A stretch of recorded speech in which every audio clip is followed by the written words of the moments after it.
समीक्षा जी सर जी। Page number 88। Page number 88। हाँ ठीक है सर, एक मिनट खोलिया मां। हाँ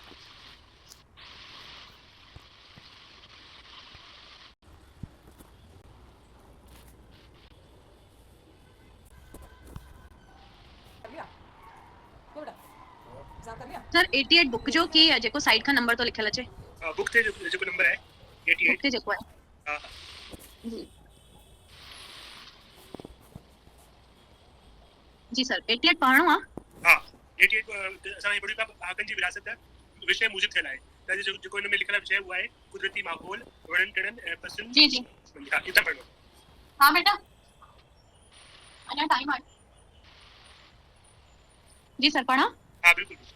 कुदरती माहौल वणन टिणन ऐं पसुन पखियुनि संबंधी। इंसान कुदरत जी गोद में पलजे थो। वॾनि शहरनि में रहंदे पिण हू कुदरती माहौल जे असर हेठि अचे थो। वण टिण पशु पखी बि संदसि रोज़मर्रा जे अनुभव जे दायरे में अचनि था। इन करे हर हिकु ॿोलीअ में इन्हनि बाबति असांखे घणई पहाका मिलनि था। सिंधीअ में अहिड़े क़िस्म जा पहाका झझे तइदाद में मिलनि था। उन्हनि जा कुझु मिसाल हिते ॾिजनि था। आब हवा ऐं मौसम। उतराण उतरियो अधु सियारो कुतरियो। हाणे पहाका जेके न सिंध जी आबोहवा सां वधीक मेल खाइनि था त उन्हनि ॿुधाइनि था हिते बि चवणियूं आहिनि भई उतराण उतरियो जॾहिं उतराण जो महीनो ईंदो आहे तिरमूरी आहे न तॾहिं चवंदा आहिनि भई अधु सियारो कुतरियो। उतराण यानी की संक्रांति पोइ जे महीने में थींदो आहे उन बैदि सिंध में सीउ घटिजणु शुरू थींदो आहे त तिर तिर करे सीउ घटणु शुरू थींदो आहे। ऐं ॿियो आहे फगुण फुलारियो रातियां सियारियो ॾींहं ऊन्हारो। फगुण यानी मार्च यानी की जेको होली वारो महीनो हूंदो आहे उन में राति जो थधि महसूसु थींदी आहे पर ॾींहं जो चङी गर्मी शुरू थी वेंदी आहे। ॾखण ॾखण मींहुं न वसणा जे वसे त ॿोड़े। ठीक है। पायर धक न हणणा जे हणे त झोरे।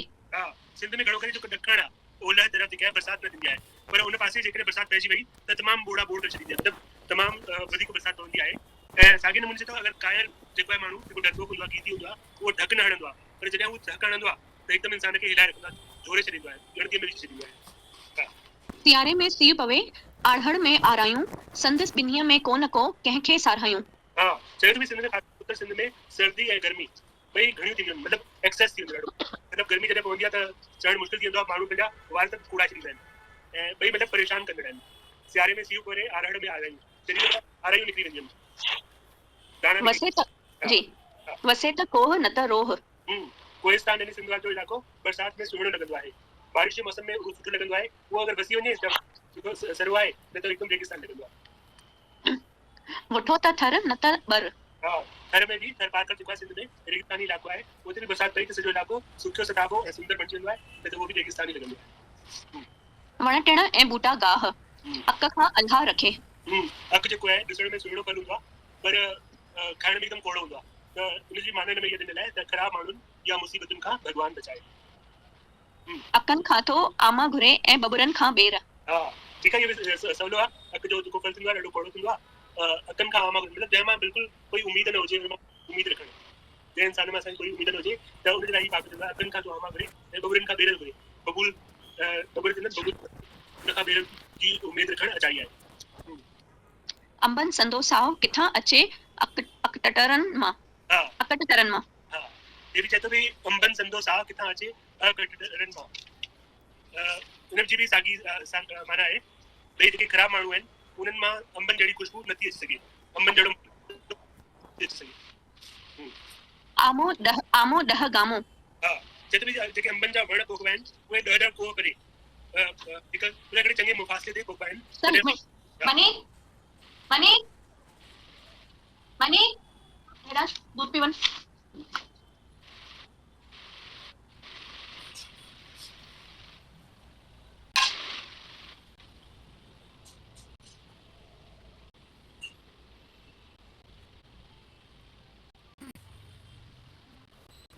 नॉवल आहे जेको हाणे ट्रांसलेट कयो न उन ई असांखे वरी पीडीएफ बि मोकिले ॾिनो आहे ऐं हिन जो जेको लिपियंत्रण जो कमु मां करे रहियो आहियां उहो बि किताब तव्हांखे जल्दी मिली वेंदी उहो कमु चालू ई आहे। गुलबंशी अची जाए वारो हा मुंहिंजो देवनागरी कमु बि मां साइमल्टेनियसली करे रहियो आहियां त उहो बि तव्हांखे जल्दी मिली वेंदो। जी सर ठीकु आहे अगरि अरेबिक स्क्रिप्ट पढ़ण में ॾुखियो मतिलबु सम्झण में थोरो टाइम लॻंदो आहे न करे वठंदा आहियूं असां ईअं त बाक़ी हा करे वठंदा आहियूं पढ़ी वठंदा आहियूं। उहो त बढ़िया उहो त सुठी ॻाल्हि आहे पर मां साइमल्टेनियसली कयां थो जिन ॿारनि खे न अचे उहे हुन मां फ़ाइदो खणी सघनि। जी सर कयूं गामो ॾह गामो यानी कि अंबनि जा वण हिक ॿिए खां चङे मुफ़ासिले ते पोखबा तॾहिं जजो फल ॾींदा अंदरि ॿिज बहू ॿाहिरि आटण अन जो हिन में ॾिसो मीनिंग सॼी ॾिनल आहे त ॿिज लाड़ मुल्क में पैदा थींदड़ हिकु गाह जी पाड़ मतिलबु जड़ जंहिंखे माण्हू दुकार में अनाज न मिलण करे ही अटो करे खाईंदा आहिनि सिंध में हिकिड़ो तबिको अहिड़ो आहे जेको बिल्कुलु ग़रीबी जो आहे त हू चवनि था भई जॾहिं महांगाई थींदी आहे त अनाज न मिलण करे उन ॿिज लाड़ में गाह खे पीसे करे खाईंदा आहिनि त ॿिज जे अटे खे आहे कट जे अटे जो स्वाद न समीक्षा दी जी जी अची विया था मां चला किथे व्यस्त आहियो न एक्चुअली बस वो खेॾणो पियो न दूर ॾियणो जी सभु ख्यालु रखिणो पवंदो आहे सुठी ॻाल्हि आहे हा न त ईअं हली भॼी वञा हा त मां चवां थी माना बिल्कुलु ॾिनल वरी कोई तकड़ि सम्झ में अचे त मां ॿुधायां हा सर हेठां उहा माना ॾिनल आहे सुठे सां ॾाढी हा पढ़ भले छा पढ़ा सर भले हिनखे आमो ॾह गामो ताईं पढ़ आमो ॾह गामो अंबनि जा हिक ॿिए खां चङे मुफ़ासिले ते पोखबा तॾहिं फल झझो ॾींदा माना उन्हनि खां फ़ासिलो रखिजे है न सर थोरो सो फ़ासिलो रखबो तॾहिं उन असां फल ॾी सघंदासीं हा बिल्कुलु जेके अंब जा वण हूंदा आहिनि थोरो असांजे विचनि में बि मुफ़ासिलो रखणु ज़रूरी आहे थोरो जी अंदरि ॿिह बहू ॿाहिरि आटण अन्न जो ॿिड लाड़ मुल्क में पैदा थींदड़ हिकु गाह जी पाड़ जंहिंखे माण्हू दुकार में अनाज न मिलण करे पीही अटो करे खाईंदा आहिनि ॿिड जे अटे खे चाहे कणक जे अटे जो आटण लॻाइबो तॾहिं बि उनजो स्वादु न बदिलबो ठीकु आहे इहा जेको आहे ॿिड जो जेको आहे हिकु गाह मां ठहंदो आहे ॾाढो सस्तो हूंदो आहे मतिलबु इज़ीली मिली वेंदो आहे जेके ग़रीब माण्हू आहिनि उहा दुकार में जॾहिं महांगाई पवंदी आहे त ॾह पी करे खाईंदा आहिनि त ॿिड जे चाहे कणक जो केतिरो बि आटण लॻायो पर उनजो स्वादु न बदिलबो आहे त इहो हिकिड़ो पहाको आहे इहो बि काफ़ी माण्हुनि जे लाइ इस्तेमालु कबो आहे भई ॿाहिरां मतिलबु केतिरी पॉलिश कनि पर जेको हुनजो बेसिक टेस्ट आहे उहो न बदिलबो आहे लंब माखण चंब घर में लंब नाले गाह पैदा थिए थो उहो जॾहिं हिकु मथा रहिजी वई अच्छा सॉरी अंबा बुर कलाला लाहा अंब जे वण में पहिरीं बूर झझो नज़र ईंदो आहे जेको हवा में छणजी वेंदो आहे ऐं फल तमामु घटि मिलंदा आहिनि साॻीअ तरह कलाल जी कमाई ॾिसण में घणी अचे पर ओधर सोधर में ख़त्म थी बाक़ी थोरी वञी बचंदी आहे ठीकु आहे मतिलबु घणा दफ़ा ईअं थींदो आहे असांखे नज़र वधीक ईंदो आहे अंब जे वण में पहिरीं बूट झझी नज़र ईंदी आहे पर हवा में छणजी वेंदी आहे ऐं फल तमामु घटि मिलंदा आहिनि साॻी तरह जेकी कलाल जी कमाई थींदी आहे कलाल मतिलबु जेको दारू जो धंधो कंदा आहिनि उन में बि ईअं लॻंदो आहे ॾाढो कमाईंदो हूंदो पर ओधर सोधर में उहो ख़तमु थी वेंदी आहे ऐं थोरो जो हिनखे मतिलबु जेके माण्हू आहिनि उनखे ॿियनि जी इनकम वधीक लॻंदी आहे लंब माखण चंब घर में लंब नाले गाह पैदा थिए थो उहो जॾहिं खीर ॾींदड़ चौपायो माल खाए थो उनजे मखण मां मखण जो चंबो यानी झझो मखण निकिरे थो ठीकु आहे गाह जी ॻाल्हि कई लंब माखण चंबो उहो पहिरियों थींदो आहे जॾहिं खीर ॾींदड़ उनखे चौपायो माल चवंदा आहिनि जेके गायूं ऐं बकरियूं थींदियूं आहिनि उनखे चौपायो माल चवंदा आहिनि त उनजे मखण सां मखण जो चंबो यानी कि झझो मखण निकिरंदो आहे सुहिणा टूह पटन में घणा टूह हिकु जंगली वल में पैदा थींदड़ फल आहे उहो गिदड़े खां बि वधीक सुहिणो नज़र ईंदो आहे पर सवाद में तमामु कौड़ो हूंदो आहे ॿाहिरां जेको सुठो नज़र अचे पर अंदर में बुरो हुजे तंहिं शख़्स लाइ इहो पहाको चइबो आहे ठीकु आहे सुहिणा टूह पटन में घणा घणा सुहिणा टूह पटन में घणा सुहिणा टूह मतिलबु सुहिणा जेके फल नज़र ईंदा आहिनि उहे धरती ते बि जाम मिलंदा आहिनि ठीकु आहे गिदड़ो जो मतिलबु सम्झ में अची वियो मस्त महिलनि खे चवंदा आहिनि हिंदी में चवंदा आहिनि कि मतलब अच्छी सूरत दिल के काले ईअं करे चवंदा आहिनि जेको ओड़े तरह सां मेवा भाॼियूं इन्हनि ते ठहियल कुझु पहाकनि या मिसाल हिन रीत आहिनि ॾियारीअ जो ॾीओ ॾिठो नंढो वॾो चिभिर मिठो पली सीरे खां बि भली सीरे में न साओ पली गोॾा खोड़े खाओ जी पली गाह जो हिकु क़िस्म आहे जेको खाधे जे कतब अचे थो ठीकु आहे हिकिड़ो गाह जो क़िस्म हूंदो आहे उहो बि खाधे में इस्तेमालु कंदा आहिनि माण्हू त चए थो पली जेकी आहे सीरे खां बि भली आहे सीरे में न साओ पली गोॾा खोड़े खाओ मतिलबु तमामु जी भरे करे उनखे खाई सघंदा आहियो एतिरी सस्ती ऐं फ़ाइदेमंद हूंदी आहे जट बुखियो मूरी खाए मूरी बुख घणेणी लाहे मूरी पाण देर हज़म आहे पर ॿिए खाधे सां गॾु खाइण ते पाण बुख खे वधाईंदी आहे हा ठीकु आहे जट चवंदा आहिनि मुस्लमान खे जट बुखियो मूरी खाए मूरी मतिलबु मूरी बुख घणेणी लाहे मीनिंग हिन जे लाइ बि पूरी देर हज़म आहे हीअं खाईंदासीं त हज़म देर सां थींदी आहे पर ॿियनि सां खाईंदासीं त उहा बुख खे वधाईंदी आहे पशु पखी जीव ऐं जंतु। हा पशु उठ जे वात में लूण विझ त बि रड़े, गुड़ विझ त बि रड़े। ठीकु आहे। उठ ते त ॾाढा पहाका आहिनि न, तव्हां ॿुधा बि हूंदा ॿिया बि भई उठ जे वात में लूण तॾहिं बि रड़ियूं कंदो, गुड़ विझ त बि रड़ियूं कंदो। मतिलबु जेके माण्हू हर हालत में दाहूं कंदा रहंदा आहिनि, शिकायतूं कंदा रहंदा आहिनि, उन जे लाइ ई पहाको चयो आहे। उठ भरियो बि रड़े त सॻड़ो बि रड़े, ईअं बि चवंदा आहिनि। उन जे वात में लूण विझ तॾहिं बि रड़े, गुड़ विझ तॾहिं बि रड़े। उठ उठनि जा ॿार बि के गॾह खणनि। ठीकु आहे, इहो बि पहाको आहे। उठनि जा ॿार बि के गॾह खणनि, जेके बोझ हुननि खे मूर्ख माण्हू खणनि। अॻिते पढ़ो। उठ पंहिंजे ई मुट में तिरके। हा, इहे वॾनि माण्हुनि जे लाइ पहाका आहिनि, भई जेके पंहिंजे पाण खे कोई शइ सम्झंदा आहिनि ऐं पाण ई हुन में किरी पवंदा आहिनि, हुन में फासी वेंदा आहिनि उहे। हा कुतो छा ॼाणे कणक जी मानीअ मां। हा ठीकु आहे, बंदर सिक्का लाने अदरक का सवाल। कुतो छा कणक जी मानीअ मां। कुतो कुड़िम जो वेरी। हा, ये भी पहाको ही है। हाँ जी। कुटुंब मतलब बकरी। हाँ कुटुंब जो वेरी है। हाँ कुड़िम कुड़िम सर छा आहे कुड़िम? कुटुंब म्हणजे कुटुंब के जेको समाज मतलब कुछ पहाका ने पहाका उन्हनि होता जे हिसाब सां कोई घटना थी आहे तो उन हिसाब सां चई सकदा आहिनि, पर उन जा भी ईअं थी सघे थो छा सर कि जीअं कुतो जेको हूंदो आहे हिकु गलीअ में हिकु ई हूंदो आहे, ॿिए खे न सहंदो आहे, हा त उहो पंहिंजे परिवार खे पंहिंजे ॿारनि खे बि उतां हटाए छॾींदो आहे उन गलीअ मां। हा उन मां सही कुटुंब जो वेरी हूंदो आहे न हिक तरह सां। हा हाँ जानो। सही। तो मैं फोन लेके चलो। हाँ नेक्स्ट। बकरी खीर ॾिए फोलड़ियूं गाडेर। हा हे बि हिकिड़ो पहाको आहे। भई घणा माण्हू असांखे फ़ाइदो त ॾींदा आहिनि पर उनखे ख़राब बि करे छॾींदा आहिनि। भई बकरी फोलड़ियूं गाडे मतिलबु खीर त ॾींदी आहे पर तंग करे करे असांखे कुझु चीज़ हासिल थींदी आहे तॾहिं ही पहाको चले। उठ चरे बटीअ त बकरी चरे छटीअ। हा इहो बि पहाका आहे जेके मां न ॿुधाइनि पर ईअं पढ़ी था वठूं। उठ चरे बटीअ त बकरी चरे छटीअ। हा कायारी बिल्ली कुएं संदी जोए। कायारी बिल्ली अरे ॾिसंदासीं अगरि कुझु अॻिते मीटिंग हूंदी त कुझु पहाका आहिनि जेके बिल्कुलु अलॻि आहिनि थोरा।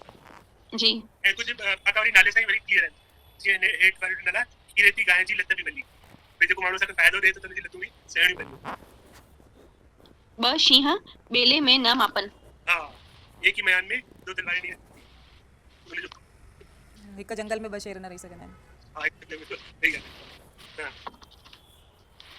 पखी मादीअ कुकड़ बि कॾहिं बांग ॾिनी आहे। हाँ ये भी क्लियर है नाले से है ना। आदि कुकड़ भी करे कुकड़ तो बांग बांग का पर कुकड़ी करे बांग नहीं आए मतलब जेको कम जंजो है उनके जंजो है। सर मांदीअ मतलब छा? जुड़ में लाओ। सर मांदीअ शब्द जो मतलब छा थियो? मांदीअ कुकड़? मादी मतलब फीमेल थींदो आहे फीमेल। Female female. अच्छा मादा खे मादी थी वियो। हाँ मादी माना फीमेल। मतलब कुकड़ी भी करे बांग नहीं आए। कांग खे लुड़ में लाओ। ये भी अॻिते हलो। सियाणो कांव बिटंगो फासे। हाँ ये भी तव्हां ॿुधो हूंदो। जी सर। हाँ मतलब जेको चालाक हूंदो आहे उहो ॿिन्ही पासां फासी पवंदो आहे। हाँ सही है। जी मोर घणो ई सुहिणो पर संदसि पेर वंगा। हाँ ये भी पहाको आहे। मोर तमामु सुहिणो हूंदो आहे पर हुनजा पेर जेके जॾहिं हू ॾिसंदो आहे त हुनखे रोइण अची वेंदो आहे। जी जीव किरीअ खे कण हाथीअ खे मण। हाँ कीवलीअ खे कण हाथीअ खे मण। ठीक है कीवलीअ खे सर ते कीरीअ मतलब कीवली आहे कि कीवलीअ खे चवंदा आहिनि। कीवली खे कीवली जेको आहे हुनजे साथ हाथी सां तुलना कंदा त चींटी जी कंदा न त चींटी मतलब हाथी थियो कीवी। खखर में खड़ो न हणजे। हाँ ठीक है नेक्स्ट। जी हाँ गंजे जे मथे में न का जुआ न का लीख। हाँ ठीक है ये भी क्लियर है। हाँ हाँ सर बढ़िया है। हाँ खिलाइण वारी आहे ये त। हाँ जंहिंजे मथां कोई जिम्मेदारी न थी रखी सघे कोई बि त हुनजे सुञा माण्हू जी थींदा आहिनि त हुननि जे लाइ बि ईअं चवंदा आहिनि। त जेको जीअं ज़िम्मेदार हूंदो आहे त खामियूं बि उन मां ई कढियूं वेंदियूं आहिनि ऐं ॿुधायो बि उनखे ई वेंदो आहे पर जेको ज़िम्मेदार हूंदो ई न आहे कंदो ई न आहे कुझु त उनखे छा ई ॿुधाइबो कि तुंहिंजूं छा खामियूं आहिनि। माना सर वार हूंदा त उते जूं पलजंदियूं लिखूं पलजंदियूं आई कान छा पलजे। हाँ तो चवंदा आहिनि सुञा माण्हू सुञ खे दान खे न पुञ खे त इहो बि हुन सां मिलंदड़ हिकिड़ो पहाको आहे। हिकु सर हो बि आहे न सुञा माण्हू सीट घणी। हाँ सुञो माण्हू सुठे जेके वधीक नखरा कंदा आहिनि कुझु न हूंदे बि पाण खे पढ़ाईंदा या जेको वधीक अकड़ ॾेखारींदो चइबो ठूठ जो ठका अथसि। हाँ बिल्कुलु बिल्कुलु। हाँ अॻिते आहे जिते गुड़ हूंदो उते मक्खियूं ज़रूर ईंदियूं, माना हा। जिते मिठास, जिते सुठो माण्हू हूंदो उते मेड़ाक ज़रूर मचंदो। बिल्कुलु बिल्कुलु हा सही आहे। डुबरे ढोर खे मच्छर घणा, हा जंहिंखे सर ॾाढी विसविस हूंदी आहे न, हा हा ॾाढी, जंहिंखे उहो ई थी न, डुबरे हा ढोर खे मच्छर घणा हा बिल्कुलु बिल्कुलु चयो न, जंहिंखे ॾाढी विसविस हूंदी आहे, हर ॻाल्हि में ॾाढा नखरा हूंदा आहिनि, त हुनखे ओड़ियूं तकलीफ़ूं बि घणी ईंदियूं आहिनि। हा बिल्कुलु हा जेको हर ॻाल्हि में ॾाढी वहम पालींदो आहे, माना हा जेको सही सही ॻाल्हि आहे।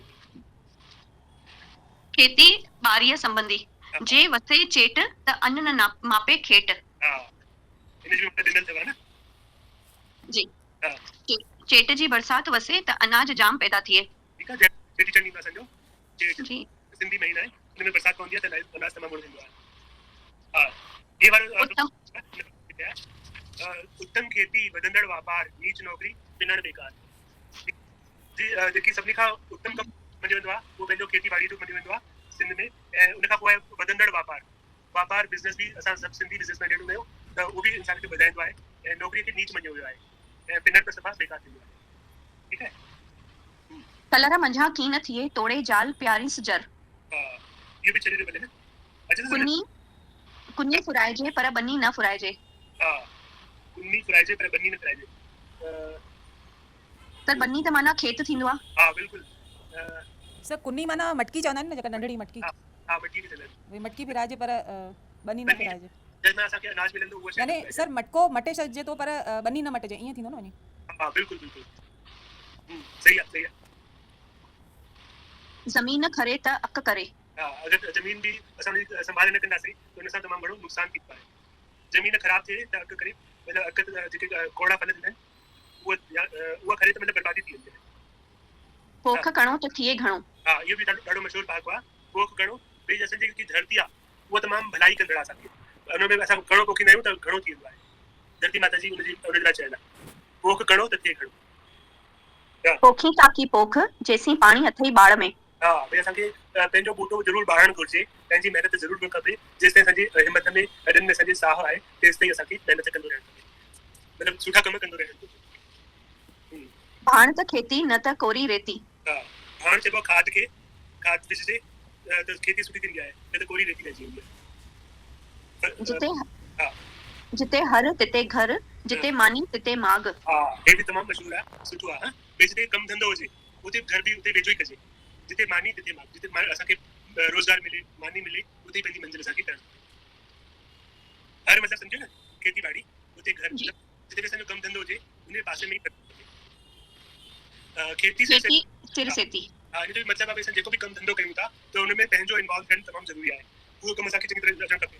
ॿियनि जे आसिरे भाड़ंदासीं त नुक़सान ई थींदो। यानी सर ज़िम्मेदारी खणणु, ज़िम्मेदारी सां पंहिंजी हा सिर ते आ त करणो ई पवंदो। हा करणु घुरिजे। अगरि नौकरियुनि जे हवाले कंदासीं त पक नुक़सान ई थींदो। अॻे बि अन्न हुओ पोइ बि थियो अन्न, कानो ऐं पन पियो विचूं निकिरी। हा भई अॻे बि अन्न हुयो पोइ बि थियो अन्न, काना जेके हूंदा आहिनि ऐं पन जेके आहिनि उहे निकिरी वेंदा आहिनि। त मतिलबु हिनजो बि ॾिसो त छा वधीक माना छा तव्हांजे हिसाब सां छा करणु खपे? सर अॻे बि अन्न मतिलबु पोखियोसीं, जेको उहो बि अन्न हुयो, जॾहिं निकिरी आयो त साफ़ु सुथिरो थी करे त उहो बि अन्न थी वियो, ईअं कुझु थींदो। मतिलबु जहिड़ो पोखबो तहिड़ो पाइबो। हा हा हा ईअं थी सघे। यानी सर ईअं बि करे सघूं था न कि समाज जे हित में जेको कमु करे थो उहो अगरि सुठो आहे त सुठो ई थींदो, कख पन सभु निकिरी वेंदा। हा सही सही। ही एक्चुअली सर मूंखे ईअं थो लॻे हयातीअ ते ॾिनल आहे। जीअं असांजी हयाती शुरू थिए थी त जहिड़ो असां पोखियूं था तहिड़ो असां बुढ़ापे में पायूं था, ऐं विच बाक़ी निकिरी थो वञे हयातीअ जो। हा इहो बि सही आहे। आख़िर में माना असां ओड़ो ई पायूं था जहिड़ो असां शुरूअ में पोखियूं था, पोइ आख़िरी हयातीअ में असां उहो ई बाक़ी विच असांजो निकिरी वञे थो। सही आहे।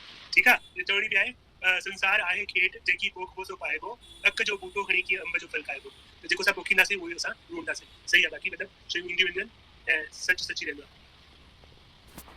हा नेक्स्ट। जी, समाजी सिरिश्ते संबंधी, गॾियल कुटुंब ऐं रिश्तेदारनि संबंधी। समाजी सिरिश्ते जो नंढे में नंढो एको आहे कुटुंब या परिवार। को ज़मानो हुओ जॾहिं गॾियल कुटुंब जो रिवाज़ हुओ, हिक ई चुल्ह ते 50-60 भातियुनि जो खाधो ठहंदो हुओ। वक़्तु गुज़रंदे जुदा जुदा कारणनि करे इहो रिवाज़ वियो घटिजंदो। अॼुकल्ह जे हालतुनि में जॾहिं हिक ई परिवार जा भाती रोज़गार सांगे अलॻि अलॻि हंधनि ते वञी नौकरियूं कनि था, तॾहिं गॾियल कुटुंब जो ढांचो घणो करे टुटी पवे थो। परिवार जे जुदा जुदा भातियुनि सां ऐं ॿियनि रिश्तेदारनि सां वास्तो रखंदड़ पहाका हर हिक ॿोलीअ में घणे तइदाद में मिलनि था। हिते इन्हीअ क़िस्म जे सिंधी पहाकनि जा कुझु मिसाल ॾिजनि था। सर असांजो बि कुटुंब ईअं ई वॾो हो, मतिलबु लेकिन पोइ जॾहिं मुंहिंजी वॾी भेण जी शादीअ ताईं बि असां ईअं ई सभु 35-40 माण्हू हिक ई चुल्ह ते हुआसीं। अच्छा जी जी। मतिलबु कुझु साल थिया आहिनि अलॻि आहियूं हाणे, मतिलबु हिकु ई घर में ॾाढो वॾो घर आहे, हेठि मथे रहंदा आहियूं, चुल्ह अलॻि आहे पर सर ईअं दिलि अलॻि न आहे।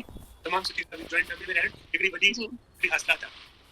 सभु कुझु गॾिजी कंदा आहियूं, हर ॻाल्हि जेको बि नंढो वॾो जेकी बि पूॼा वूजा हुजे, जीअं गणेश जा ॾींहं हूंदा आहिनि त 8 माना पूरो परिवार 8 बजे उन हॉल में असेंबल थींदो ऐं सभु गॾिजी मिली करे कोई वॼाईंदो कोई ॻाईंदो। तमामु सुठो, तमामु बढ़िया। जी जी सर असांजो बि शुजालपुर में ॾाढो वॾो अच्छा। परिवार आहे, मतिलबु यानी अॼु बि कोई कार्यक्रम हुजे, नंढड़ो सो कोई फंक्शन हूंदो आहे न, त ईअं लॻंदो आहे ॼण शादी आहे। अरे वाह। 100 सवा 100 त ईअं ई यका थी वेंदा आहियूं, रहंदा सभु अलॻि अलॻि, पंहिंजा पंहिंजा वापार सभिनी जा अलॻि अलॻि आहिनि, पर हिकु ई सॾ ते सभु 100-150 माण्हू त ईअं ई यका थी वेंदा आहियूं। तमामु तमामु सुठो लॻो, ॿुधी करे तमामु ख़ुशी थी ॻाल्हि। असांजे दिल्ली में ॾाढो घटि आहे। हिन में आहे बिरादरी या नियत। हा, नियात साॻी ॻाल्हि आहे न मुंहिंजी। जी कुटुंब कबीले खां शल को कुतो बि धार न थिए। हा, सही आहे। सभु पंहिंजा मतिलबु कोई बि अलॻि न थिए।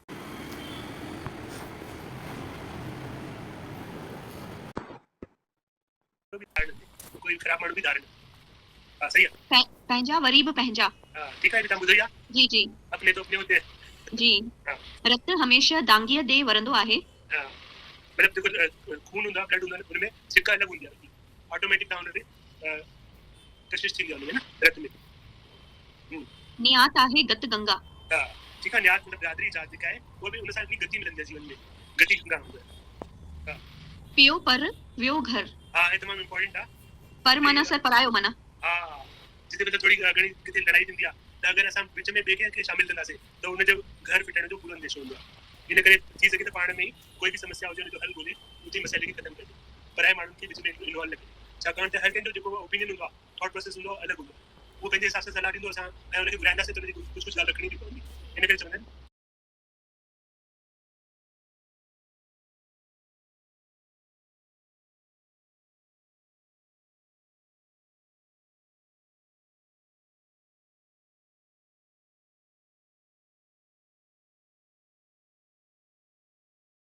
रेती गांइ जी लत बि वञी, भई जेको माण्हू असांखे फ़ाइदो ॾिए त हुनजी लतूं बि सहणियूं पवंदियूं।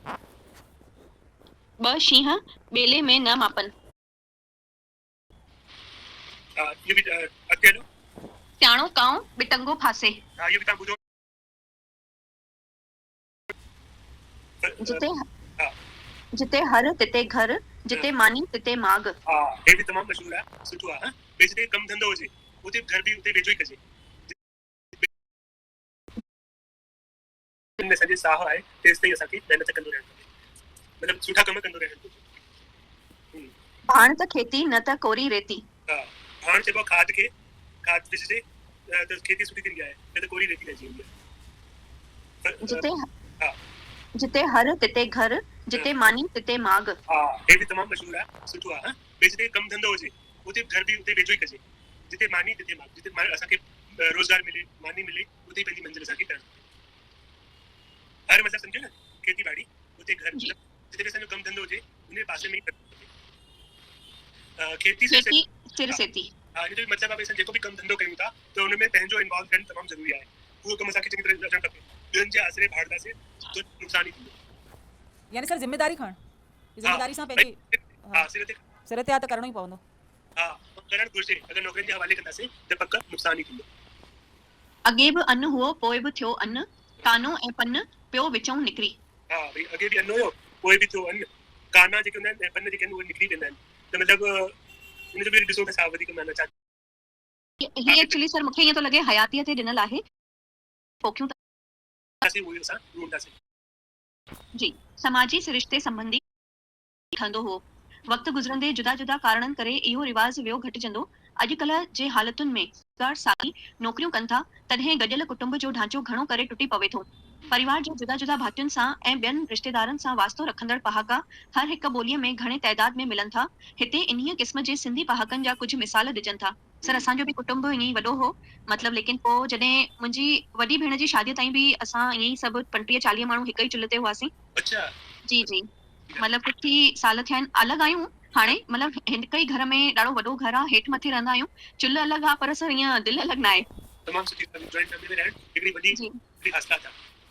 सभु कुझु गॾिजी कंदा आहियूं, हर ॻाल्हि जेको बि नंढो वॾो जेकी बि पूॼा वूजा हुजे, जीअं गणेश जा ॾींहं हूंदा आहिनि त 8 माना पूरो परिवार 8 बजे उन हॉल में असेंबल थींदो ऐं सभु गॾिजी मिली करे कोई वॼाईंदो कोई ॻाईंदो। तमामु सुठो, तमामु बढ़िया। सर असांजो बि शुजालपुर में ॾाढो वॾो अच्छा। परिवार आहे, मतिलबु यानी अॼु बि कोई कार्यक्रम हुजे, नंढड़ो सो कोई फंक्शन हूंदो आहे न, त ईअं लॻंदो आहे ॼण शादी आहे। अरे वाह। 100 त ईअं ई यका थी वेंदा आहियूं। रहंदा सभु अलॻि अलॻि, पंहिंजा पंहिंजा वापार सभिनी जा अलॻि अलॻि आहिनि, पर हिकु ई सॾ ते सभु 100-150 माण्हू त ईअं ई यका थी वेंदा आहियूं। तमामु सुठो लॻो मूंखे ॿुधी करे, तमामु ख़ुशी थी ॻाल्हि। असांजे में ॾाढो घटि आहे। हिन में आहे बिरादरी या नियत। हा, नियात साॻी ॻाल्हि आहे न मुंहिंजी। जी। कुदुम कबीले खां शल को कुतो बि धार न थिए। हा, सही आहे। सभु हा, पंहिंजा मतिलबु कोई बि अलॻि न थिए।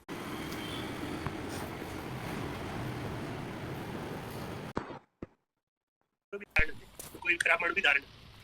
हा, सही आहे। पंहिंजा वरी बि पंहिंजा। हा, ठीकु आहे, तव्हां ॿुधो ई आहे। जी जी अपने तो अपने होते हैं। जी। हा, रत हमेशह दांगीअ ॾे वरंदो आहे। हा, मतिलबु जेको खून हूंदो आहे, ब्लड हूंदो आहे, हुनमें सिका अलॻि हूंदी आहे, ऑटोमेटिक तव्हां हुनमें कशिश थींदी आहे हुनमें न रत में। नियात आहे गत गंगा। हा, ठीकु आहे। न्यात मतिलबु बिरादरी जात जेका आहे उहा बि हुन सां हिकिड़ी गति मिलंदी आहे जीवन में, गति गंगा हूंदो आहे। हा, पियो पर वियो घर। हा, हे तमामु इम्पोर्टेंट आहे। पर माना सर परायो माना। हा, जिते मतिलबु थोरी घणी किथे लड़ाई थींदी आहे त अगरि असां विच में ॿिए खे शामिलु कंदासीं त हुनजो घर फिटण जो पूरो अंदेशो हूंदो आहे। इन करे थी सघे त पाण में ई कोई बि समस्या हुजे हुनजो हल ॻोल्हे उते मसइले खे ख़तमु कजे, पराए माण्हुनि खे विच में इन्वॉल्व न कजे। छाकाणि त हर कंहिंजो जेको ओपिनियन हूंदो आहे, थॉट प्रोसेस हूंदो आहे, अलॻि हूंदो आहे। उहो पंहिंजे हिसाब सां सलाह ॾींदो, असां ऐं हुनखे घुराईंदासीं त हुनजी कुझु कुझु ॻाल्हि रखणी थी पवंदी। इन करे चवंदा आहिनि पर पियो पर वियो घर। भित पई विथ पई। हा, जिते हिकु घर में माण्हू अलॻि अलॻि थी वेंदा आहिनि त हुन सां बि विथ पंहिंजी वेंदा त दूरी अची वेंदी, गैप अची वेंदो। पंहिंजे घर रहण जहिड़ो सुख ॿिए हंधि न आहे। पंहिंजो घर दाता जो दर। ठीकु आहे। जी। पंहिंजो घर गुरू जो दर, दाता जो दर है न। पंहिंजे घर जहिड़ी का बि बादशाही। ठीकु आहे। पंहिंजे घर में हर कोई बादशाह हूंदो आहे, राजा हूंदो आहे। जो सुख अपने चौबारे में वो नहीं बलख बुखारे में। हा, सेम हिंदी में। हा, ये चल रहा है। अब पंहिंजे घर में जेको सुख आहे वो काथे बि कान्हे। झंग जो ततो घर ठरे, घर जो ततो किथे न ठरे। हा, सही आहे। जी सर। ॿाहिरि जो गुस्सो थी करे ईंदो त घर अची करे ठरी वेंदो, शांति वेंदो, पर घर जो जेको रुठल हूंदो उहो किथे बि राज़ी न थी सघंदो। पीउ संबंधी पहाका। संत उहो जो घाव सहे, पीउ उहो जो ॿार सहे। ठीकु आहे। इहो बि तमामु सवलो आहे। त हिन में पीउ जी महानता ॿुधाई आहे भई पंहिंजे ॿारनि जा हर हिकु दुख बिल्कुलु सही वेंदो आहे उहो, ऐं बिल्कुलु पंहिंजे मुंहं मां उफ़ तक न कंदो आहे। बाबे जी माउ पीउ जो रिश्तो ई अहिड़ो हूंदो आहे जेको ॿारनि लाइ सभु कुझु क़ुर्बान करे वेठो आहे। हा, बाबे जी बहार आहे। हा, बाबू आहे मतिलबु पीउ आहे त मतिलबु घर में ॿाहिरि लॻी। अबे जो ॾिनो कहिड़े कम जो जैसी रब न ॾिए। हा, हे हुननि जा चवंदा आहिनि जॾहिं शादी थी वेंदी आहे न त चाहे पीउ केतिरो बि ॾींदो रहे, पर जेसीं परमात्मा न ॾिए त उहो कंहिं कम जो न आहे। मतिलबु पंहिंजो इन करे परमात्मा खां घुरिजे, कंहिंखां ॿिए खां न घुरिजे। बाप जी खटीअ ऐं आप जी खटीअ में वॾो संधो। हा, ठीकु आहे। पीउ जी कमाईअ में ऐं पंहिंजी कमाईअ में हिकिड़ो वॾो संधो थींदो आहे, फ़र्क़ु बि थींदो आहे। भई आप कमाईअ में वधीक हुन में मज़ो ईंदो आहे, पीउ जी कमाईअ ते असांखे तगड़े न घुरिजे। माउ संबंधी पहाका। हा, बेमुंदो बहार मिले माउ जी गोद में, माउ ॾिसे पेट, ज़ाल ॾिसे खीसा। हा, सही आहे। तमामु सवला आहिनि जी जी जी सर।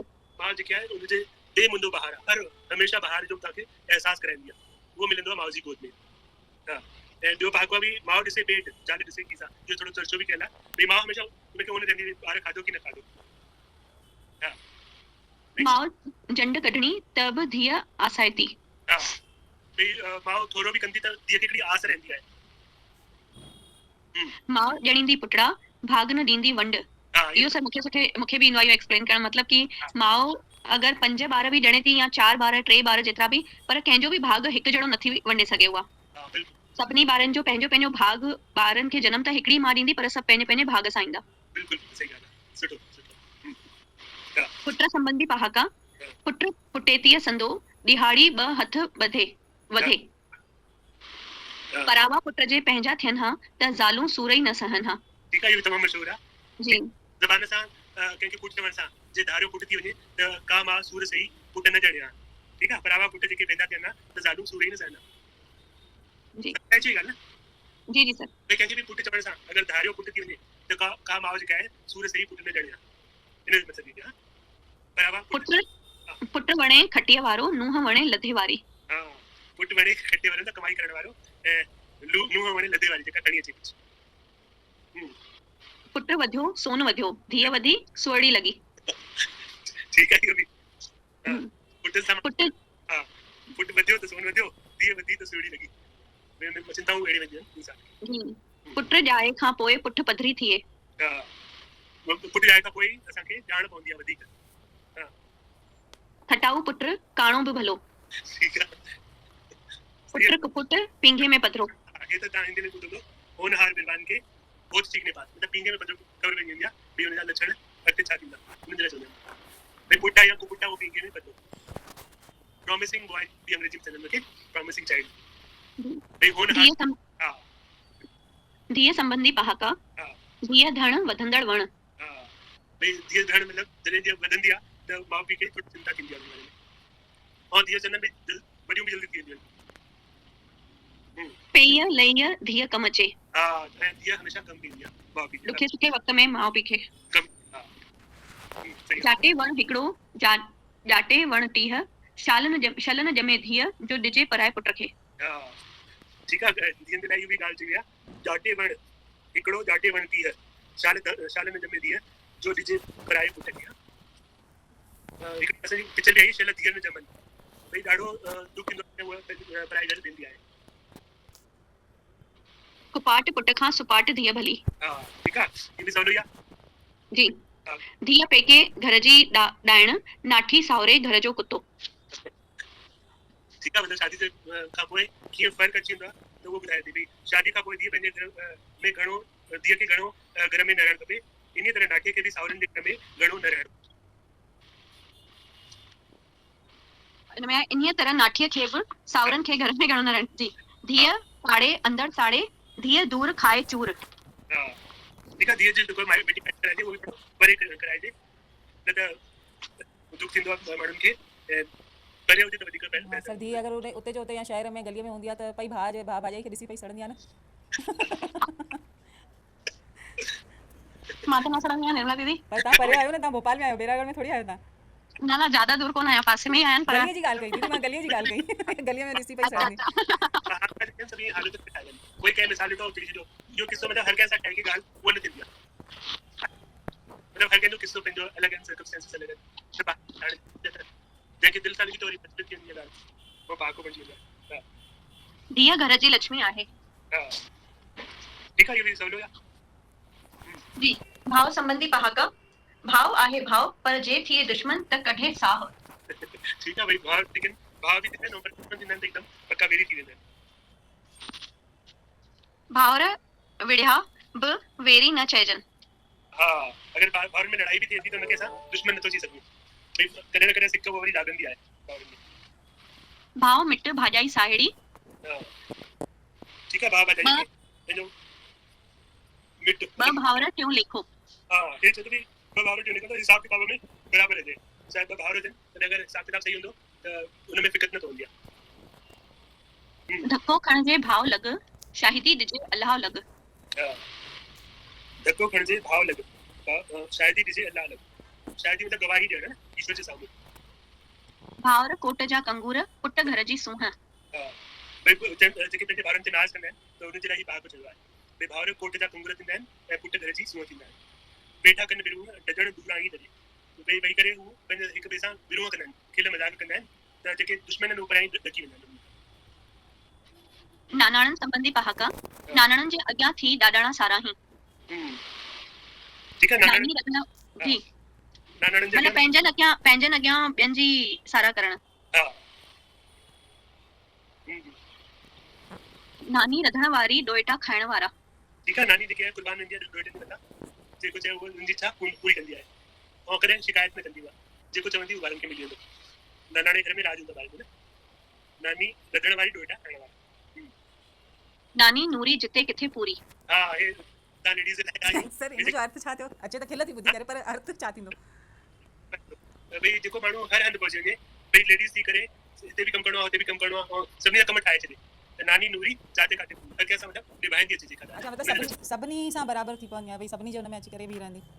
हां सभिनी जा कम करे ईंदी ऐं वणंदी बि, नानी वणंदी बि आहे न। हां वणंदी आहे। हां ॾोहिटा वधंदे जा वेरी।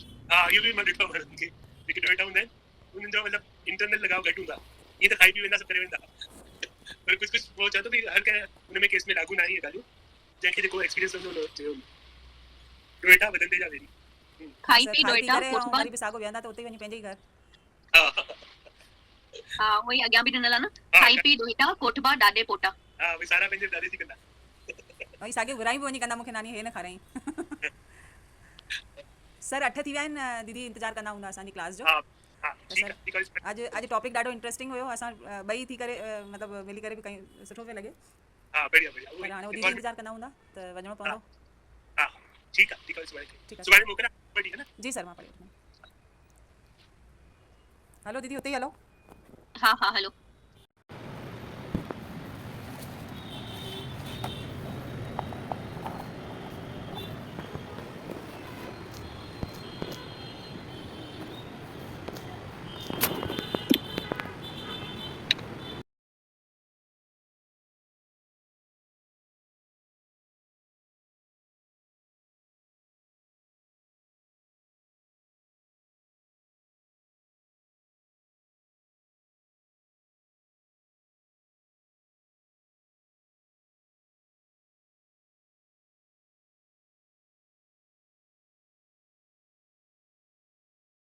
विमला दीदी आप कर लो ठीक है दीदी हाँ सर छो त वो रोज ट्रेंड ई नज़र तमामु सुठो इंटरेस्टिंग टॉपिक हली रहियो वेकड़ नमूने कई वेकड़ी तकलीफ़ूं अचनि थियूं इहो बि हिन में ॿुधायो आहे ऐं तमामु सुठा इस्तिलाह ऐं पहाका आहिनि तव्हां पढ़ी रखिया आहिनि ऐं मां इहा बि ॻाल्हि ॿुधाई बि असांखे घणेई पहाका अचनि था मीनिंग्स बि अलॻि अलॻि आहिनि त पंहिंजे हिसाब सां में अगरि कोई मीनिंग निकिरी अचे त उहो उनजो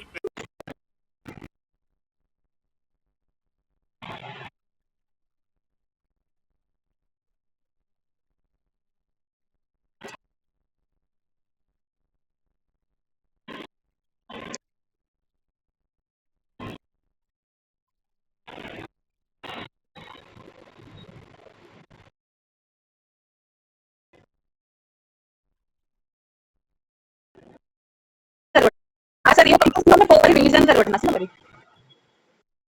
नॉवल खणंदा हुन में लेट थी वेंदासीं पाण सम्झो यार ॻाल्हि खे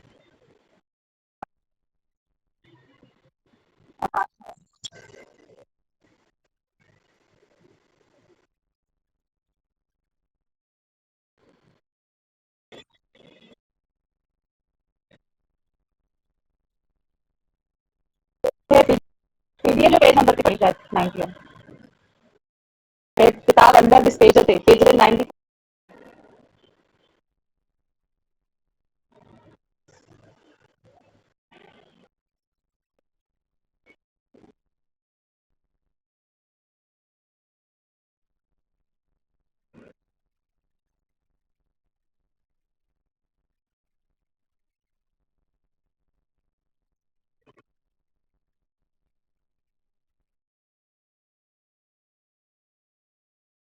न करे लेट थी वई जॉइन करण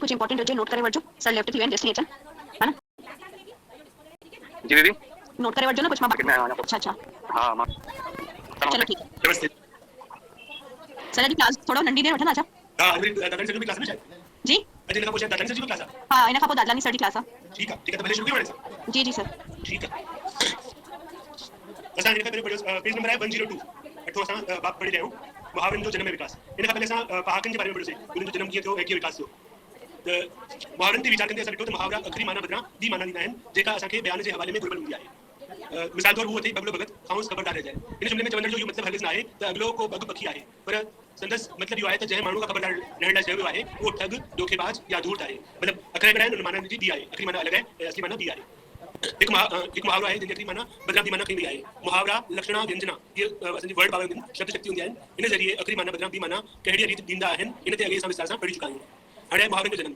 सेम जेको असां भाग लाइ पढ़ियोसीं इन जो जनम बि ॿोलीअ में मुहावरनि जो इस्तेमालु सां हिकु निराली सूंहं पैदा थिए थी हिन में हाणे ॾिसो ख़ासियतूं ॿुधायूं आहिनि मुहावरनि जी ख़ासियतूं कहिड़ियूं आहिनि भागनि जूं कहिड़ी ख़ासियतूं आहिनि त इहो उन जे जनम में अची वञे ॿोलीअ में मुहावरनि जे इस्तेमाल सां हिकु निराली सूंहं पैदा थिए थी इन सां हिकु ॿोली वधीक ज़ोरदार ऐं असराइती बणिजे थी इहा हुनजी ख़ूबी आहे मुहावरे जी इंसान स्वाभाविक तरह सां सूंह ऐं नज़ाकत जो चाहींदड़ आहे हर इंसान खे सूंह ऐं नज़ाकत वणंदी आहे संदसि इहा बि तमन्ना हूंदी आहे त पंहिंजनि वीचारनि ऐं भावनाउनि जो अहिड़े सुहिणे ऐं ज़ोरदार ढंग सां इज़हार करे जो ॿुधंदड़ मुतासिर थी वञनि ऐं कुझु चवंदो कि साम्हूं वारो असां अहिड़ी ॿोली ॻाल्हायूं जो इम्प्रेस थिए इन करे गीत संगीत इहे बि सभु माण्हुनि खे मुतासिर करण जा तरीक़ा आहिनि साॻिए नमूने मुहावरनि में बि इहा ख़ूबी थींदी आहे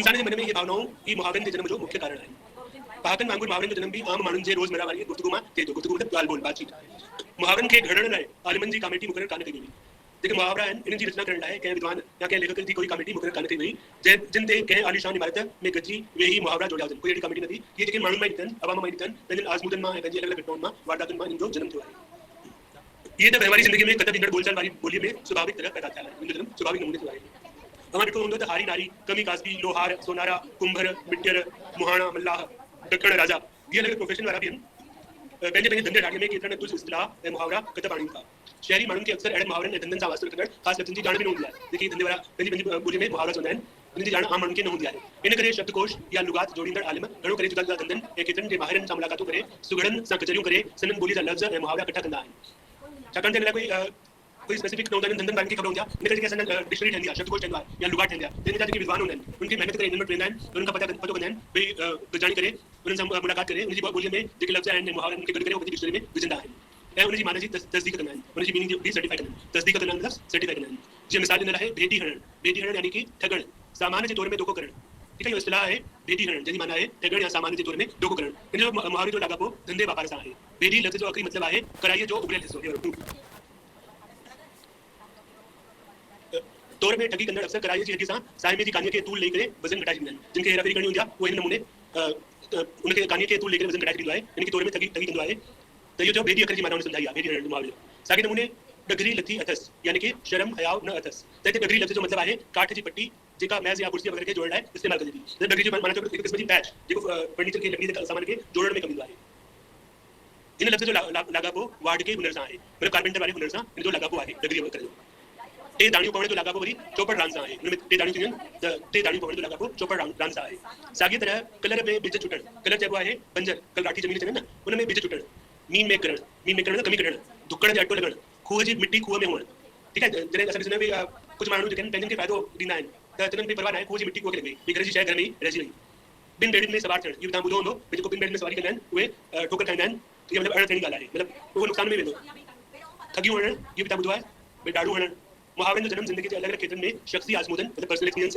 ऐं मुशाहिदनि सबबि थियो आहे मुशाहिदो मतिलबु मुलाक़ात गॾिजाणी पाकनि जी मुहावरा पिणु अलॻि अलॻि शख़्सनि जे वहिंवारी ज़िंदगीअ में हासिल कयल अनुभव जी पैदाइश आहिनि कंहिं शख़्स जेकी महसूसु कयो तंहिंखे सुहिणे नमूने मुहावरेदार ॿोलीअ में ज़ाहिर कई इज़हार जो इहो ढंग अहिड़ो त असराइतो हो जो जिन बि ॿुधो उनखे वणी वियो पोइ उहे बि मौक़े मूजिबि उन्हनि खे दुहिराइण लॻा रिपीट करण लॻा इन तरह कंहिं हिकु शख़्स जो सिरजण कयल लफ़्ज़ी मेड़ या गुफ़्तो ॿोलीअ में ॿियनि जे अपनाइण ते प्रचलित थी साॻी घटना सां थी साॻिया लफ़्ज़ उन्हनि दुहिराए छॾिया त इहो समाज में प्रचलित थी वियो ऐं मुहावरे जो दर्जो हासिल थियो हिन ॻाल्हि जो ध्यानु रखणु घुरिजे त कंहिं बि हिकु शख़्स जो चयल प्रयोग या लफ़्ज़ी मेड़ तेसिताईं मुहावरो न चइबो जेसिताईं उहो ॿोलीअ जे रूढ़ में या प्रचलित न थियो आहे मतिलबु जेसिताईं मशहूरु न थियो आहे तेसिताईं उहो मुहावरो न थींदो यानी ॿियनि द्वारा इहो साॻे रूप में ई अपनायो न वियो आहे मतिलबु हुन में लफ़्ज़नि में बि वधीक फेरघेर न थींदी आहे हाणे मुहावरनि जो विकास कीअं थियो मुहावरनि जी ख़ासियत बाबति असां वीचार कंदे ॾिठो आहे त इहे मुक़ररु रूप वारा यानी कि रूढ़ प्रयोग रिवाज में आयल या इस्तेमालु कयल आहिनि जेके अखरी माना बदिरां बयान जे मुताबिक़ ॿी घुरिबल माना ॾींदा आहिनि पर जहिड़ी तरह ॿोली जो रूप विकास जे मंजिलुनि दौरान बदिलजणु हिकु स्वाभाविक ॻाल्हि आहे तहिड़ी तरह वक़्तु गुज़रंदे किन किन मुहावरनि जे रूप तोड़े माना में बि तब्दील अचणु स्वाभाविक आहे उनखे मुहावरनि जो विकास बि चई सघिजे थो ठीकु आहे असां विकास जी जॾहिं बि ॻाल्हि कंदा आहियूं त उहो वक़्त जे हिसाब सां विकास थींदो आहे ऐं हुन में फेरघेर स्वाभाविक थींदी आहे मिसाल तौर अन्न जल हुअणु मुहावरे जो मतिलबु आहे क़िस्मत में लिखियलु हुजणु भई जो अन्न जल ते लिखियलु हूंदो तॾहिं तूं आहे मतिलबु क़िस्मत में तक़दीर में लिखियलु हूंदो त तूं हिते आई इहो मुहावरो इन्हनि रूपनि में वाहिदे में अचे थो दाणो पाणी हुअणु भई तुंहिंजो दाणो पाणी हूंदो आब दाणो हुअणु सभु जी माना साॻी आहे आब मतिलबु हवा थींदी आहे दाणो मतिलबु अन्न जल खे जे अख़्तियार हुअणु इन जी बि साॻी माना आहे अन्न जल जे अख़्तियार हुअणु इन सभिनी रूपनि में मुहावरनि जी माना में को बि फ़र्क़ु नथो अचे साॻी तरह आसमान मां तारा लाहिणु यानी कि कहिड़ो बि ॾुखियो कमु करणु मुहावरो उबमा तारा लाहिण जे रूप में बि इस्तेमालु थींदो आहे ठीकु आहे आसमान में तारा लाहिण या उबमा तारा लाहिण साॻी ॻाल्हि आहे ॿाहतरियो आहे जो ॿियो रूप ॿाहतरि में आयो आहे पिणु इस्तेमालु थींदो आहे इन्हनि ॿिन्ही जो मतिलबु साॻियो ई आहे यानी अकुल खितो अथसि कोई मतिलबु वॾी उमिरि वारो माण्हू चए त कुझु उल्टी ॻाल्हि करे त माण्हू चवंदा आहिनि भई हाणे ॿाहतरियो आहे या 72 में आयो आहे यानी कि अकुल खितो अथसि उनजो दिमाग़ घटि थी वियो आहे अहिड़े क़िस्म जे मुहावरनि जे बारे में ख़ातिरी सां इहो फ़ैसिलो करणु मुमकिन न आहे त इन्हनि जो असुल रूप कहिड़ो हो ऐं बदिलियल रूप कहिड़ो हो इहा असांखे ख़बर न पवंदी आहे एक्चुअली कहिड़ो आहे ओरिजिनल कहिड़ो आहे या बदिलियल रूप कहिड़ो आहे इन हूंदे पिणु किन मुहावरनि जे असुल के रूप जे बारे में की क़दुरु अनुमान करे सघे थो असां अनुमान या अंदाज़ो लॻाए सघूं था जीअं त सिंधी ॿोली जो गुण बुनियाद अवाइली वैदिक संस्कृत प्राकृत मां आहे। सिंधी ॿोली जे बुनियाद जे बारे में लिखियलु आहे। जीअं त सिंधी ॿोली जो गुण बुनियाद जेको आहे अवाइली वैदिक प्राकृत मां आहे, जेका सिंध वारे इलाइक़े में ॻाल्हाई वेंदी हुई ऐं संस्कृत प्राकृत अपभ्रंश ॿोलियुनि सां उनजो साॻे परिवार सां हुअण करे वेझे में वेझो नातो आहे। इन करे जिन मुहावरनि में तत्सम या तद्भव लफ़्ज़ मिलनि था उन्हनि जे अहिड़े रूप खे मूल रूप लिखी सघिजे थो। तत्सम मतिलबु जेके ओरिजिनल आहिनि, जेके संस्कृत जा निजी शब्द आहिनि उनखे तत्सम चइबो आहे ऐं जेकॾहिं उनमें थोरी तब्दीली थिए थी त उहो तद्भव, उन खां पोइ देश विदेशी लफ़्ज़नि जा असल नमूना आहिनि, तरीक़ा आहिनि। मतिलबु मेन आहे तत्सम जेके संस्कृत में निकितल निजी संस्कृत मां ऐं उनमें फेर थी त उहे थी विया तद्भव। मिसाल तौरु अन्न जल हुअणु असलो रूप बनी सके थो ऐं आबुदाणो हुअणु उनजो फारसी या उर्दू जे असर करे बदियल रूप सां चई सघूं था। सभ्यता ऐं संस्कृति जे विकास सां गॾु भाषा में बि नवां नवां लफ़्ज़ मुहावरा ऐं प्रयोग जुड़नि था। सिंधी में पिणु हाणोके दौर जे असर करे चङा ई नवां मुहावरा इस्तेमालु थियण लॻा आहिनि। मिसाल तौरु हाणे ॿुधाए थो भई हिंदी या ॿियनि ॿोलियुनि जो असांजे मुहावरनि ते कहिड़ो असरु पियो आहे। 420 हुअणु, 420 ॾाढो मशहूरु आहे हिंदी में, है न। 420 हुअणु यानी कि ठगी या चोर हुअणु, मक्खण लॻाइणु या बटरिंग करणु या मस्का पालिश करणु, इन्हनि टिनी जो मतिलबु आहे ख़ुशामद करणु। चमचो हुअणु मतिलबु ख़ुशामद जो हुअणु। अहिड़नि क़िस्मनि जा पहाका सिंधी ॿोली में दाख़िल थियल नवां मुहावरा आहिनि। ॿियनि ॿोलियुनि जे असर करे बि हर हिकु भाषा में मुहावरनि जो ज़ख़ीरो वधंदो रहियो आहे। ज़ख़ीरो मतिलबु जो खज़ानो जेको आहे वधंदो रहे थो। ॿियनि ॿोलियुनि जे असर करे हर हिकु भाषा में मुहावरनि जो जेको भंडार आहे उहो वधंदो रहे थो। ॿियनि आर्य भाषाउनि वांगुरु सिंधी में खे बि घणेई मुहावरा प्राचीन आर्य भाषाउनि खां वरिसे में मिलियल आहिनि। ठीकु आहे, सिंधी ॿोली जेकी असांजी आर्य भाषा निकिती आहे उन्हनि ॿियनि आर्य भाषाउनि वांगुरु सिंधीअ खे बि घणेई मुहावरा प्राचीन आर्य भाषाउनि खां वरिसे में मिलियल आहिनि, विरासत में मिलियल आहिनि। जीअं त विज करणु, विज किरण, बिजली गिरना यानी कि मुसीबत पवणु। अथर्ववेद में इन जो साॻियो प्रयोग ॾिसो विद्युत हनिष्यति जेको साॻी माना ॾिए थी। विद्युत मतिलबु बिजली, हनिष्यति मतिलबु किरण। पाड़ो पटण भेटियो कठोपनिषद में ॾिनल प्रयोग मूलतः विनाश, मौत जे मुंहं मां कढणु यानी मौत जे मुंहं मां कढणु। कठोपनिषद मृत्यु मुखात प्रमुक्तम मतिलबु समिझी साॻी आहे न। प्राचीन भारतीय साहित्य खां वरिसे में मिलियल अहिड़नि मुहावरनि या ॿोलीअ जे प्रयोगनि जो भंडार सिंधीअ में चङे तादाद में आहे।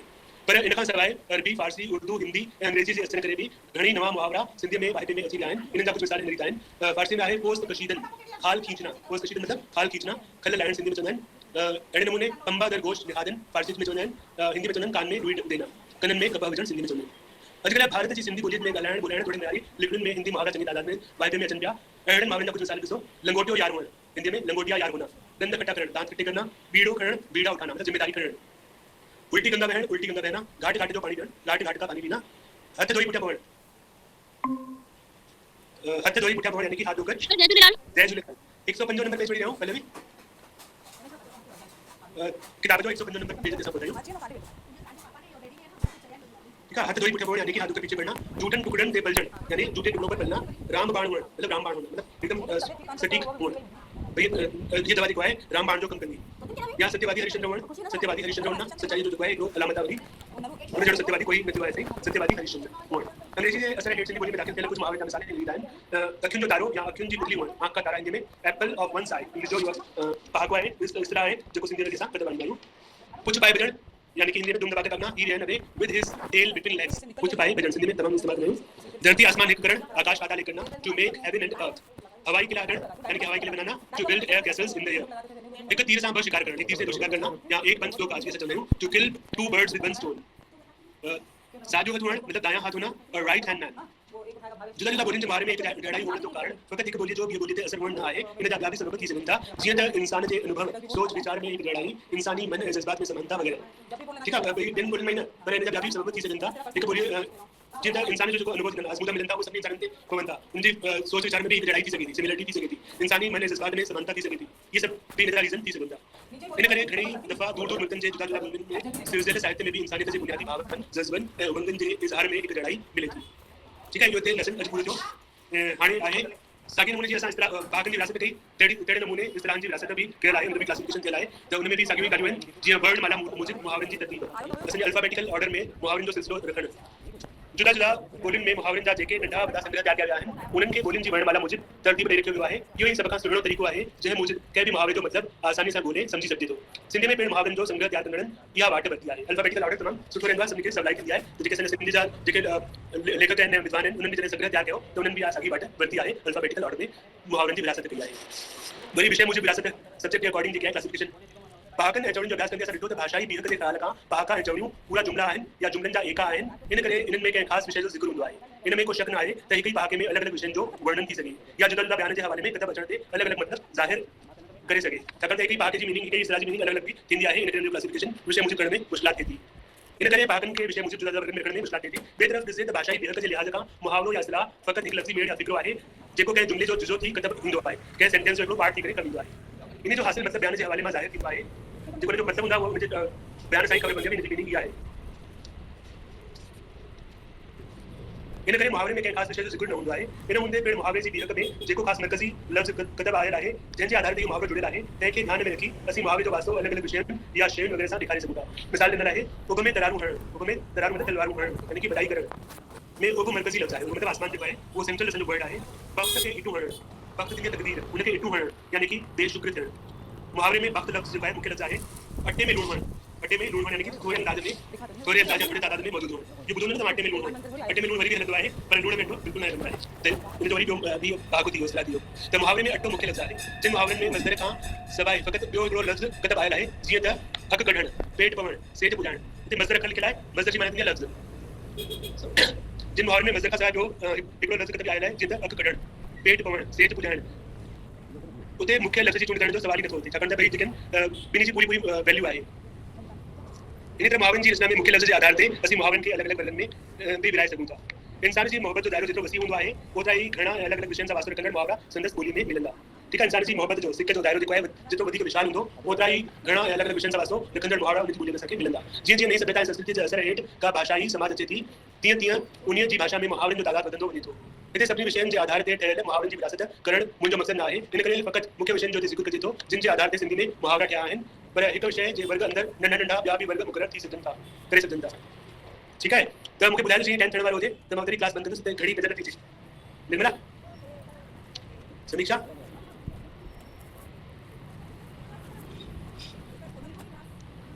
त अलॻि अलॻि मिसालुनि में ॾिननि में इतिहास, लोक कथाऊं ऐं आखाणियूं। रामायण ऐं महाभारत सभिनी भारतीय ॿोलियुनि जे साहित्य लाइ सर चश्मा आहिनि।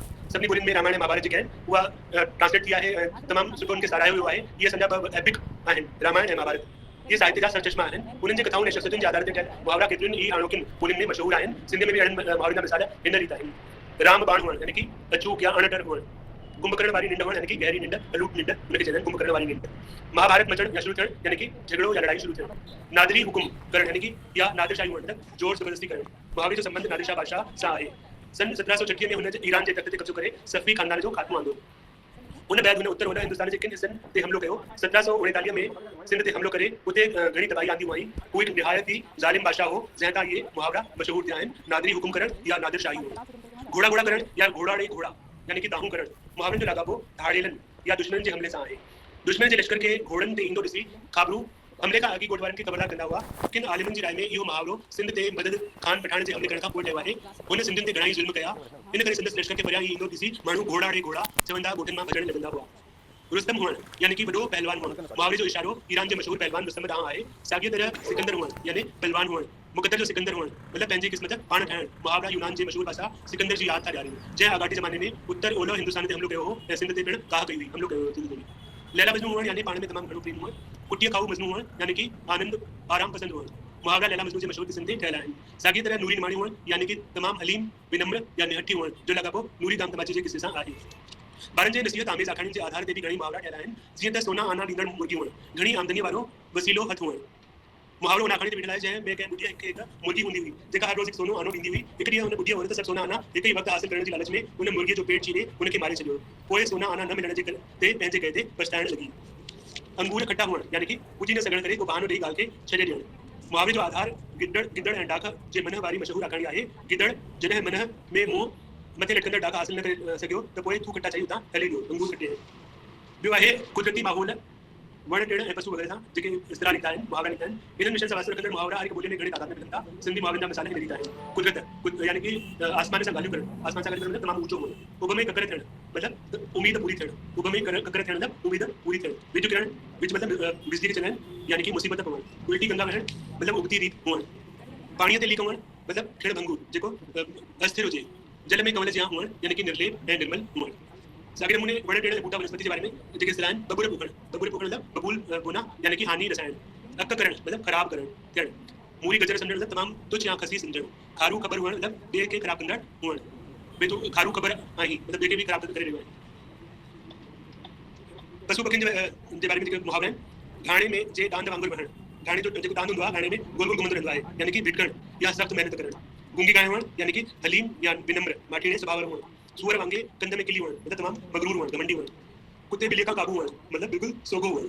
काबू वर्ण, ठाठर की बिल्ली वर्ण, निठुर वर्ण, नौद वर्ण, जी माना है ठाठर की बिल्ली वर्ण मतलब निष्ठुर वर्ण, जीव जंतु खूह जो डेडर वर्ण मतलब कूप मंडूक कुएं का मेंढक, मैदूत गाण वर्ण, डोर की वर्ण मतलब चमड़ी वर्ण, चिचड़ की वर्ण मतलब जिदल चरण, सांडे वांगुर रंग बदलण मतलब हलक में फिरती गिरती वर्ण, नांग के खीर प्यारण मतलब दुश्मन सा भलो करण, डिठी मक्ख गीहण मतलब किसी वासी खराब कम करण, खेती बाड़ी खोरिया के गुमरो वर्ण मतलब सब एक जड़ा वर्ण, खेत कंबाणी चरण यानी कि सब लगापा लाहण सब संबंध तोड़े चरण, को मिहाणो की मिहाणो की रेजाणो अचण मतलब गणन पासन का आमदनी अचण, की मिहाणो की रेजाणो अचण यानी कि गणन पासन का इनकम आमदनी अचण, रबी न खरीफ वर्ण मतलब को भी वास्तव न वर्ण, न रबी न खरीफ को भी वास्तव न वर्ण, कलर में विद्युत चुटण यानी कि कुछ भी हासिल न करें ना अजाई मेहनत न करें, आणि आहे शरीर से उसमें वास्तविक करण कुछ काका इस्ला हे वगैरे मुहावरा तमाम घणी ज्यादा होता इनमें खास करके यानी कि क्रिया जी मंडल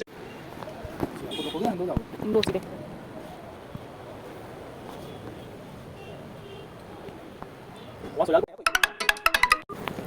मैं संभालेंगे मुझे क्लास खत्म की क्लास नहीं हम आपसे बात करेंगे हो गया शायद खत्म हो गई खत्म हो गई चुप से